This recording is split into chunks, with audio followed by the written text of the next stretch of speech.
أعزائنا المشاهدين، أهلا وسهلا مرحبا بكم. مبروك للمنتخب السعودي. الإيمان بالحظوظ والتشبث بالنتيجة والاستمتاع هو سر النجاح. المنتخب كان جماعي، وهدف الدوسري كان هدف قاسي في قلب ميسي وجماعته الذين خاب ظنهم اليوم.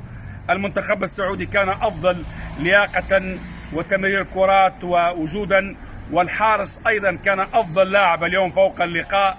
انتصار، لا أقول انتصار خيالي، انتصار مستحق للمنتخب السعودي، وإن شاء الله يواصل وينتصر في قادم الجولات. لا كبير إلا أنت، إذا أردت أن تكون كبير وإذا أردت أن تبقى بين الصغار فإنك ستبقى بين الصغار. المنتخب السعودي اليوم أراد أن يبقى مع الكبار فبقي مع الكبار. نتمنى أن ينسج باقي المنتخبات العربية على منوال المنتخب الأرجنتيني، ويقتنعوا بأن لا كبير فوق الملعب إلا الذي يسجل الأهداف.